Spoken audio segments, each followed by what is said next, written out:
Vacation starts with VA. Whether you're feeling beachy, mountainy, or every E in between, you'll find all that you love all in one trip to Virginia. Start yours at virginia.org. History as it happens, May 30th, 2024. The last gasp of the lost cause. I haven't heard anybody here say, we need to change the name of the school to Abraham Lincoln School. How many here would like to see it be Abraham Lincoln School? Let's put the names back. I think we must do that. Let's uncancel Stonewall Jackson. Thank you. Over the past decade or so, our country has made remarkable progress in removing Confederate statues and monuments from the public square, where they did not belong. No nation is obligated to honor traitors, to honor the men who fought to establish a slaveholders' republic. But in the face of this progress, a Virginia school board is jumping back on the General Lee and Stonewall Jackson bandwagon, to honor history or to preserve certain memories. That's next as we report History as It Happens, a podcast from the Washington Times. I'm Martin DeCaro. It's not about glorifying war. Many of us have worn uniforms. It's about remembering the why. What we're witnessing is just the latest in how Americans have chosen to remember its past, its collective past. And that memory is often about what we value, at a specific point in time, and who best represents those values or a set of values. And, in the South, the memory of Confederate leaders and the Confederacy still looms large, not as large as it once did. I think we've witnessed a sea change over the last few decades. It's not often a local school board meeting draws national media attention, but that's what happened in Shenandoah County, Virginia, population 45,000, earlier this month. In a 5-1 vote, the school board decided to restore the names of Confederate Generals Robert E. Lee, Stonewall Jackson, and Turner Ashby to a pair of schools whose names were changed just a few years ago, after the murder of George Floyd instigated a national reckoning on race. The video of the meeting is online. Here's a sample of local residents who testified before the vote, pleading with the board to keep the new names Mountain View, which used to be Stonewall Jackson High School. It opened in 1959 as a white-only school to defy court-ordered integration, and Honey Run, originally named after Generals Lee and Ashby. Before secession, Turner Ashby led a pro-slavery vigilante mob against John C. Underwood, who had spoken out against slavery at the Republican Party's convention in Philadelphia in 1856. Quite a guy to name your school after. In 1959, the national news spotlight was centered on Virginia as federal courts issued the first court orders to desegregate public schools. In response, Senator Harry Byrd declared massive resistance to racial integration, and Governor Lindsey Almond forcibly closed schools that attempted to integrate. If you vote to restore the name of Stonewall Jackson in 2024, you will be resurrecting an act of 1959 that is forever rooted in massive resistance and Jim Crow segregation. The restoration of this name is going to set us back 70 years. And my heart breaks for the children that are going to have to walk into schools named after people that wanted them and their families enslaved by the white man. And we can't think of anything more inherently divisive than naming schools after men who committed treason and were responsible for killing 360,000 American soldiers. Your time is up. Some attendees spoke in favor of restoring the Confederate names. This man, a member of the Virginia Council, a right-wing organization that was formed in 2021 to defend beloved Confederate monuments, which were under assault at the time. As Thomas Jefferson once said, eternal vigilance is the price of liberty. And the folks in this county stood up and they said, we do not want to have our schools renamed. They spent over $300,000 to do this, instead of spending money on the children's education. Now, I come out here today for the first time since 2020 in support of the name change. Let's put the names back. I think we must do that. Let's uncancel Stonewall Jackson. Thank you. So we just marked Memorial Day in this country. During the first national commemoration of the holiday in 1868 at Arlington National Cemetery, 5,000 volunteers decorated the graves of 20,000 Union and Confederate soldiers who were buried there. Today, the year 2024, I gotta say, I don't think of the Confederates on Memorial Day. They did not die fighting for the United States. They died trying to destroy our country, to establish a slaveholders' republic, a fact that transcends any personal courage or bravery or valor that may have been exhibited on a battlefield 160 years ago. Now, the folks in charge of the Franklin battlefield in Tennessee would disagree with me. They just dedicated a new marble monument to the Texas soldiers who fought for the Confederacy in that battle, a Union victory in late November 1864. At the dedication were Stephen Cure and John Now of the Texas Historical Commission. By the time they reached Franklin, the remnants of 8 regiments totaled roughly 1,100 men. That's nearly 8,000 officers and men who, due to death, injury, disease, and many other causes, were reduced to only 1,100. On this field, 400 more, over 1/3, would be dead, injured, or captured. As one reads the text on this monument, they should easily see that it is a monument to the men that Texas sent here to fight. It honors their courage and sacrifice, as well as all who fought here in both blue and gray. Just like Tennessee, the Civil War had just an immense impact on our state. It uprooted thousands of Texans. They fought, they bled throughout the Civil War. It's not about glorifying war. Many of us have worn uniforms. It's about remembering the why. In Texas, that's important. The valor, sacrifice, and their memory are worth preserving. Our guest in this episode, writing on his Civil War Memory Substack, says the monument does not invoke the Confederacy or engage in any lost cause histrionics. It is intended to honor soldiers and soldiers alone. Such an approach embraces a reconciliationist view of the war that seeks to highlight the bravery of the men on both sides at the price of ignoring the respective causes for which they fought. We'll speak to Kevin Levin in a moment. So what is a monument worth if it ignores the cause? I would say not much. That it is intentionally misleading or revealing of the fact that the cause was dishonorable and immoral, so it shouldn't be mentioned. The perpetuation of human chattel slavery in the United States was the cause. So you might say this monument is an act of intellectual cowardice. But if Confederate monuments belong anywhere, it is on battlefields and in museums, so I admit to being split on this one. What's going on here? After the past few years, I assume wrongly that no one would attempt to honor the Confederacy anytime soon, that it finally became unacceptable in polite society to pretend these statues are about the history of the Civil War when they're really monuments to white supremacy. Kevin Levin is a Civil War historian behind the Civil War Memory Substack, where I learned about the monument in Franklin, Tennessee, and I now subscribe to his Substack.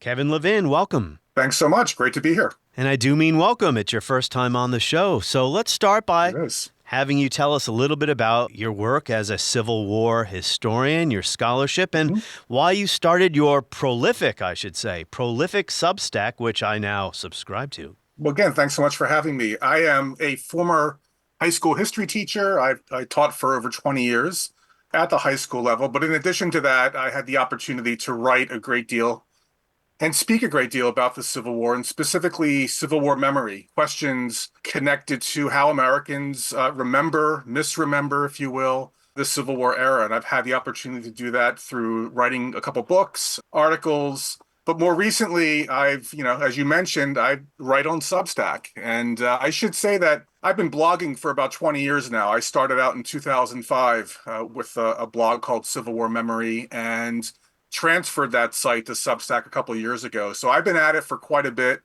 I've been at it since the heyday of blogging, if you will, but Substack is definitely a nice transition for a number of reasons. Well, you post a lot of articles there, so you're obviously very busy.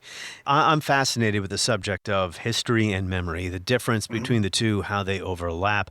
I often tell people I don't really do a history podcast per se where, okay, today we're going to talk about the Battle of New Orleans in 1815, and this is what happened. I try to link everything to current events, origins of current events, but I also try, and maybe I need to try harder at this, to talk about memory, the difference between history and memory, because that's what we're going to be talking about here. Yep. Let's start in Virginia, the school district there, restoring Confederate place names. What do you think of this?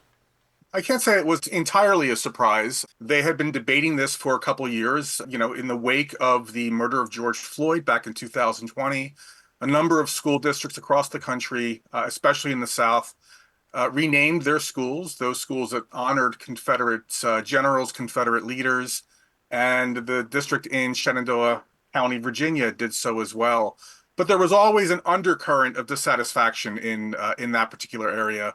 And obviously, it has a lot to do with the political climate of that part of Virginia, very much part of Red Virginia, if you will. And so a number of school board members ran for election on this issue and won. That's the amazing. vote was 5-1 in the end. It's been framed as a backlash, and I think, I guess you can do that. I think it really does reflect the local political dynamics, cultural dynamics of that specific part of Virginia, rather than a broader sort of pushback against what we've seen over the last few years, which is the removal of monuments and other Confederate symbols in public spaces. Yeah, I don't get the sense that people in a lot of places are hankering to put Robert E. Lee statues back up where they've been taken down. Yeah. But there have been a few situations like this one. I often like to talk about who these people are, but I think most people know who Robert E. Lee and Stonewall Jackson were. Do you think this is about honoring them, or is it really about something else? Oh, I think it has much more to do with, I think, a reflection of local politics. I don't think this is this really has much to do with history. I can't imagine school board officials sort of sitting in a back room having a serious debate about history, right? And unfortunately, I think a lot of the discussion about the Civil War era, the history of the Civil War era, gets filtered through a kind of political lens, right? It leaves very little room for serious historical discussion, the analysis of historical sources, interpretation, et cetera, and really just sort of ends up coming down on whether or not you're a Democrat or Republican, right? And But and so that, yeah, go ahead. I often wonder just how many people think this is the right thing to do, even on the Republican side of the aisle. Maybe I'm wrong about this. I have no data to back up what I'm about to say, but I think most people don't want to honor Robert E. Lee anymore. Maybe I'm wrong about that. I don't know. I don't know how to answer that question, but I don't think that people who are supporting this are using this to sort of announce some kind of position in support of reinstituting slavery, for example, right? It's not even about Lee himself. It's about what he stood for, and also the historical context of the very first Lee statues and the Lee namings that happened in the early 20th century during Jim Crow. But go ahead. I didn't mean to interrupt you. No, I think you make a really good point that this does sort of get us to the difference between history and memory. And what we're witnessing is just the latest in how Americans have chosen to remember its past, its collective past. And that memory is often about what we value, at a specific point in time and who best represents those values or a set of values. And, in the South, the memory of Confederate leaders and the Confederacy still looms large, not as large as it once did. I mean, I think we've witnessed a sea change over the last few decades, but it still rears its head in certain places. And I think that, the situation in Shenandoah Valley County, I should say, is a great example of it.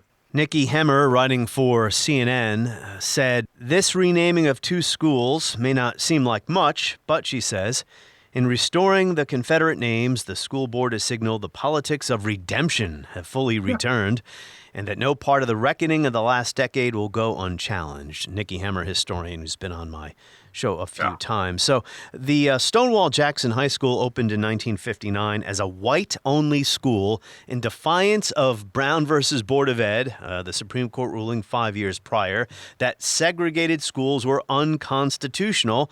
So in response to that, a lot of school districts in the South, in Virginia, just closed their schools rather than open them to black students. To me, that's what this school board is doing here.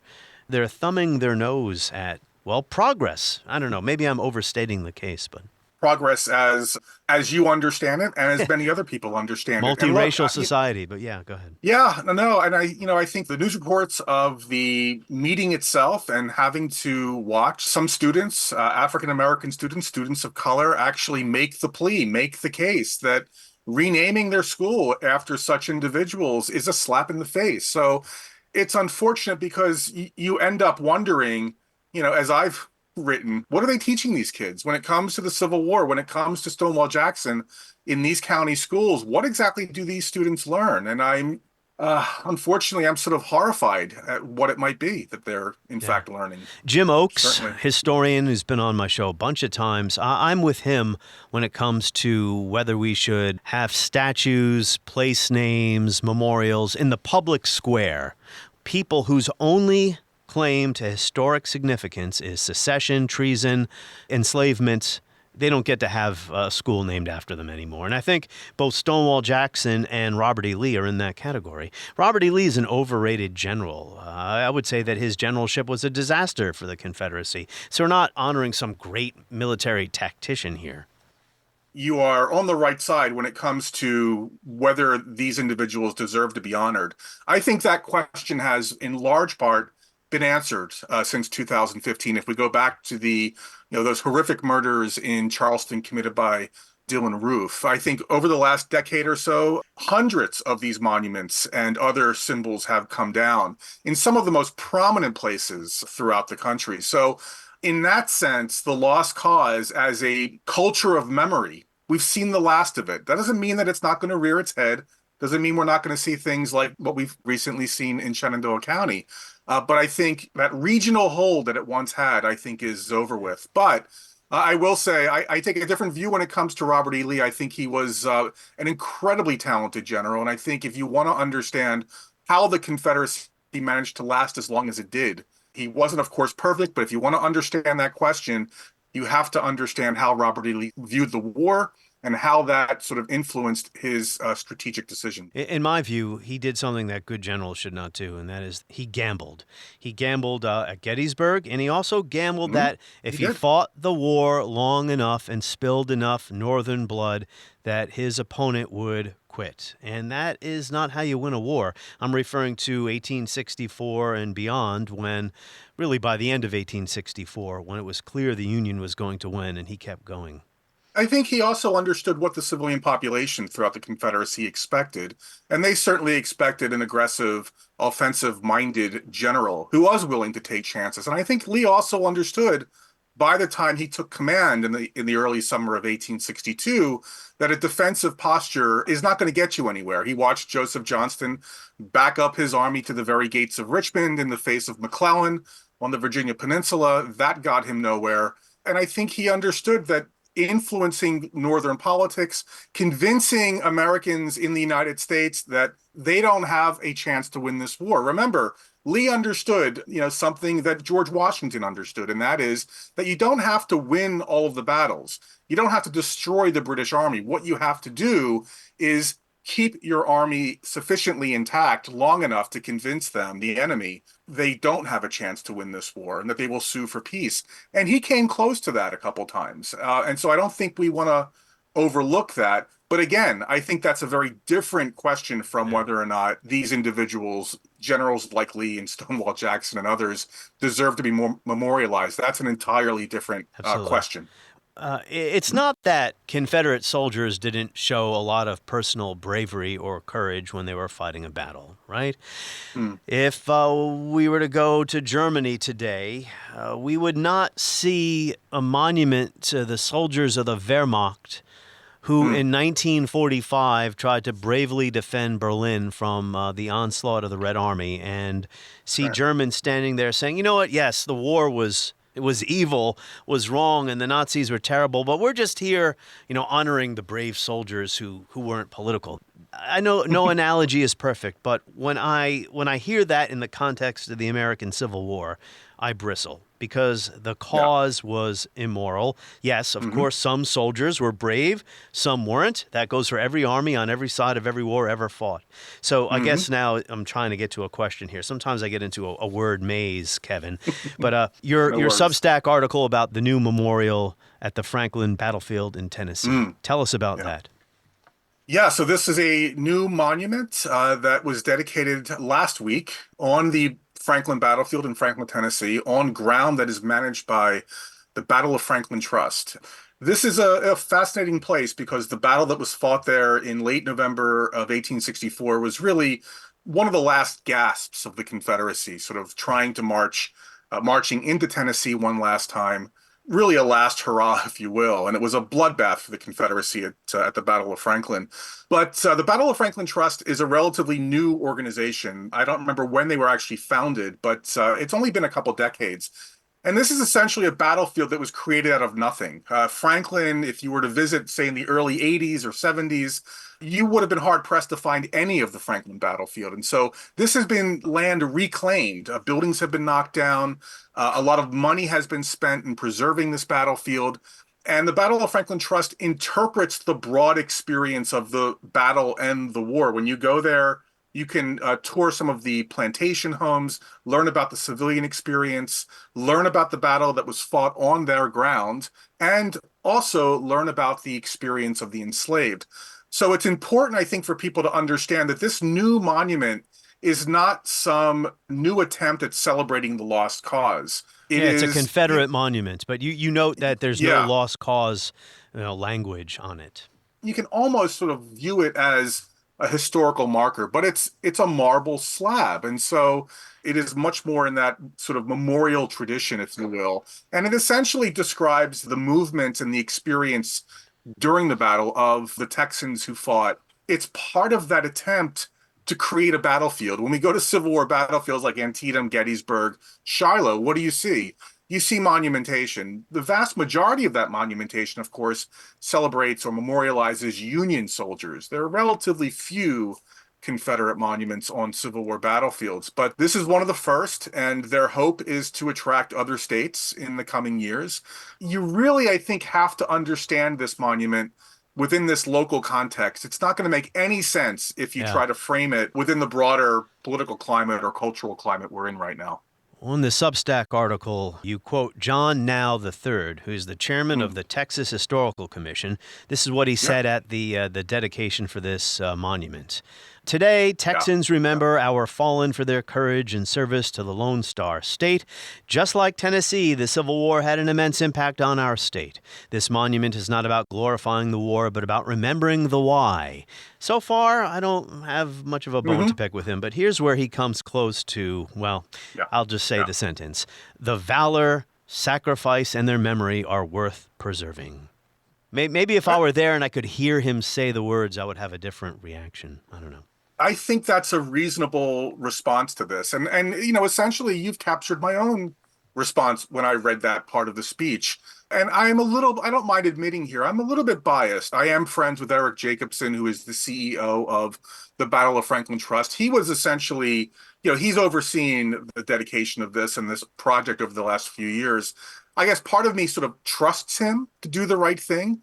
But again, having visited the battlefield in recent years, again, I think it's important to understand this addition to the commemorative landscape in Franklin within the context of what else you will learn on that battlefield, and also within the community at large, because, of course, don't forget that in 2021, the city dedicated a new monument on the courthouse square, just a few feet from a Confederate monument.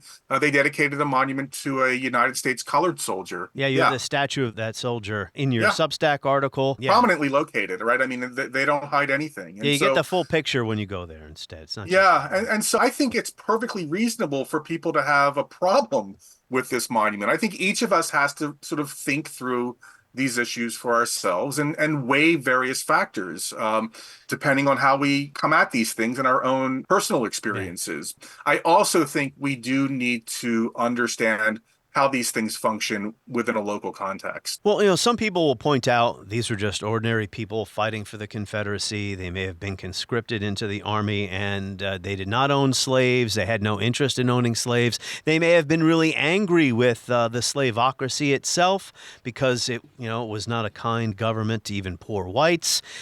But still, the cause that the South fought for, broadly speaking, was to create a slaveholders' republic. And this fellow, John, now, not to pick on him, he talks about not glorifying the war, but then he's talking about valor and sacrifice. That's the type of language that rubs me the wrong way. But whatever. I mean, memorials do belong on battlefields. I went to Gettysburg a year or so ago. And, first of all, an amazing place. All Americans should visit Gettysburg at one time or another. And there are hundreds of memorials and also plaques explaining, which troops were there that have no political messaging at all. This regiment of this army fought here and did this. And there are lost cause type Southern massive Southern memorials at Gettysburg, but they belong there. And with a good tour guide and with the knowledge of the context that I hope visitors would have, they would understand why the Southern monuments say the things that they do, right? I think that's right. I mean, I get into trouble with some of my historian friends for essentially, expressing what you just expressed, because I also do believe that those monuments can perform an important function. They can help us understand how Gettysburg and the Civil War were remembered, from a monument that was dedicated like the Lee Monument in 1914, or even more problematic, the Alabama and South Carolina monuments, which were dedicated in the 1960s. And those speeches, if you want to read some dedication speeches, read the dedication speeches from some of the Southern governors who came up to Gettysburg during that time. These are speeches that are explicit about massive resistance against civil rights. And so I also then, in that sense, understand why people have trouble or a problem with some of these monuments. But I do think the National Park Service does a very good job of interpreting the battlefield for people who choose to go on those tours. I mean, that creates the other problem with the fact that most people who visit Gettysburg don't go on a tour. They get in their car, they drive around and look around and read these monuments. Yeah. And, who knows what they're thinking when they're looking up at Robert E. Lee looming large over this battlefield. And so it's complicated. Yeah. To say the least. As a student of history, when I read the inscriptions on the Confederate monuments, I was fascinated because of, the mythologizing. But as an American citizen, it bothers me because, the lost cause is a lie. It is a myth. So I have James McPherson's book here, This Mighty Scourge. It's a series of essays, and one of them, titled Long-Legged Yankee Lies, The Lost Cause Textbook Crusade. He talks a lot about how in the early days of the monuments and the memorializing and the statues, he always talks about how children played a conspicuous part in the monument unveiling ceremonies. Talk a little bit about that. McPherson's essay in that book is well worth reading, but if your listeners really want to dig in, I highly recommend a book called Dixie's Daughters by Karen Cox, which does a bang-up job on this topic. But I think it's important to recognize that, and you'll see this if you look at old photographs of monument dedications, you'll oftentimes see children in the audience. Quite often you will see them performing in some ways. Little Southern girls will dress up in white dresses, representing the Confederate states that are claimed by the Confederacy, even those that didn't secede during the Civil War. So they'll each represent a Southern state. They will form a Confederate battle flag, lines of students or children in the stands. It's a reminder that monument dedications at the turn of the 20th century were about educating the next generation of young white Southerners, educating them about their past, but also educating them about the present and how those two are intertwined and their responsibilities as young white children coming up in the age of Jim Crow. And I would argue that the United Daughters of the Confederacy, which gets a lot of credit for the work of dedicating monuments, but their most important work was in trying to control the textbooks that were used in classrooms around the country. And they understood, and they were largely successful as a result of their work, that if you can control what happens in the classroom, you, in a sense, win the war over history. You win the writing war. And I think if you want to understand why the lost cause continues, I think, to be embraced in certain sectors of the country, you have a sense of how successful they were. I just want to share an anecdote from McPherson's essay before I follow up on your answer there. He says one tactic was to have kids recite poetry or speeches, supposedly of their own composition, at these ceremonies. At a reception in Charleston for Mary Custis Lee, General Robert E. Lee's daughter, the last of several children's speeches was offered by the youngest orator, 7-year-old B. William Walker, grandson of a Confederate general. Walker concluded with these words, little 7-year-old kid. Robert E. Lee was a grand man. He loved God and loved his country.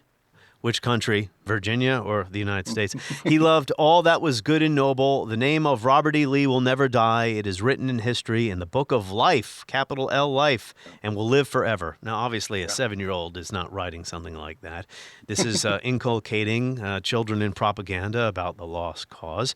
But yeah, about the textbooks. This is happening when there was an expansion for public education for middle and high school levels. So this was a time where new institutions needed textbooks. How were the Southerners able to win this battle? We're talking just not even a half century after the war itself. Legalized segregation, legalized Jim Crow, that whole system, I think, on top of the fact that when that doesn't quite do the job, you've got organized violence against African Americans who are threatening the racial status quo. I think you then begin to get a sense of just how tightly controlled Southern society was at that time. And when you have control over who votes, you essentially have control over these questions, not just about the classroom, but if you want to understand why there are so many Confederate monuments and why there are so few monuments to, the enslaved, or why there are no monuments celebrating emancipation, United States colored soldiers in the South, keep in mind that most of these monuments went up at the height of Jim Crow. And so controlling that past, controlling how you think about history, essentially becomes a justification for who controls the present, right? Politically speaking, economically speaking, how people relate to one another, where they live in a given community. And I think one of the reasons why we are seeing the backlash over the last decade or so against these symbols is because for the first time coming out of the Civil Rights era, in the 1970s, you have African Americans winning elections in local government. They're controlling city councils. They're becoming mayors and governors. And so once you gain political control, you can begin to voice this kind of concern with how your local community is commemorating its past. I should just point out one other recent story that your viewers might be interested in is in Virginia. The governor had a chance to veto legislation that would have ended the United Daughters of the Confederacies. Their national headquarters is in Richmond. The Democratic-controlled legislature passed a bill that would end its tax-exempt status. Just last week, the governor decided to veto it. So he's pandering. Even the UDC's place is not as deeply embedded, strong as it once was. Well, I said the governor is pandering, but maybe I should withhold judgment. Oh, I think that's certainly true. Yeah, but again, pandering to who? Who's out there who still wants this stuff? So, well, at least people in Shenandoah County, Virginia, right? Yes, that's right. You have another article here too about in North Carolina, residents there are fighting to get rid of a Confederate monument. Is this the one? Am I reading the right one? About the appreciation of our faithful slaves. Oh, I think the faithful slave or the loyal slave myth is one of the more insidious myths in our collective memory of the war. And I tried to sort of debunk it in my own way in my last book about the myth of the Black Confederate soldier, which came out in 2019. This is a great example of how these monuments that are dedicated at the turn of the 20th century helped to justify the racial status quo during the Jim Crow era. Because if you can memorialize the idea of the faithful slave, the idea that African Americans never wanted to be free, if they actually enjoyed being enslaved, then of course that's a justification for maintaining African Americans as second-class citizens, right? And so again, it's a wonderful example of how this language, this memory, does the work of white supremacy. And this is not, I should say, this is a standard in Tyrell, North Carolina. It's a pretty standard soldier statue. It's the pedestal with at the top the sort of mass-produced Civil War soldier. And it has the standard inscriptions around it. And one of them is, we are sort of grateful for our faithful slaves. So it's unusual in that regard. It's amazing that that statue is still standing. But no statues of Longstreet, right? I mean, they didn't memorialize him because he believed in African-American voting, right? Well, he joined the Republican Party after that's the right. war, and he criticized Lee, which may have been more of a sin. Okay. There is a monument to an unusual monument, I should say, that was recently dedicated, 25 years ago, maybe 20 years ago, on the Gettysburg battlefield along Seminary Ridge. But that's really about it. I mean, Longstreet, he was considered a traitor by many former Confederates because of his political leanings after the war. So we can wrap up here to your earlier point about the successful effort to get rid of these statues and to turn the page. It was still difficult. It wasn't just that more blacks were in positions of political power. It still took the Charlottesville 2017 violence when, in defense of a statue of Robert E. Lee, it wasn't Confederate Civil War battle reenactors who were showing up. It was neo-Nazis, right-wing white supremacist type people marching and chanting, "The Jews will not replace us." I'm not putting anybody on a moral plane. What I'm saying is this. You had a group on one side and you had a group on the other, and they came at each other with clubs, and it was vicious, and it was horrible, and it was a horrible thing to watch. But there is another side. There was a group on this side, you can call them the left, you've just called them the left, that came violently attacking the other group. So you can say what you want, but that's the way it is. On both sides, sir? You said there was hatred, there was violence on both sides. Well, I do think there's blame. Yes, I think there's blame on both sides. You look at both sides. I think there's blame on both sides, and I have no doubt about it, and you don't have any doubt about it either. And if you reported it accurately, you would say. Neo-Nazis started this. They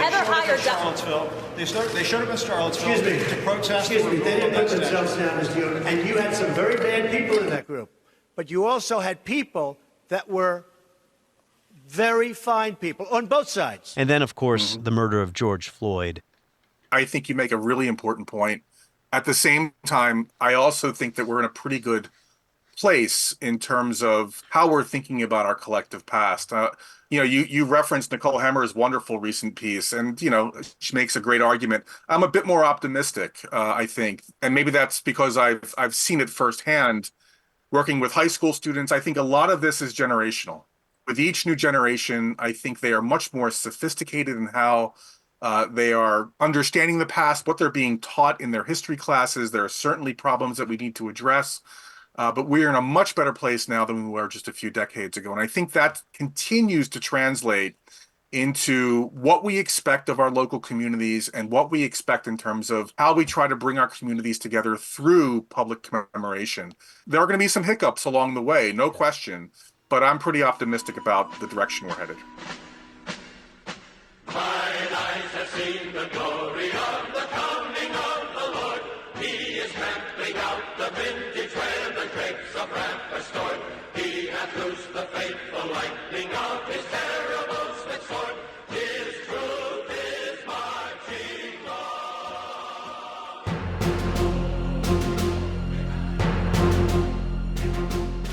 On the next episode of History as It Happens, we all know Richard Nixon recorded his Oval Office conversations, the White House tapes. Well, I just learned recently that another world leader recorded his internal deliberations as well, Saddam Hussein. We're going to interview the journalist Steve Call about his new book about Saddam and the CIA next as we report History as It Happens, a podcast from the Washington Times.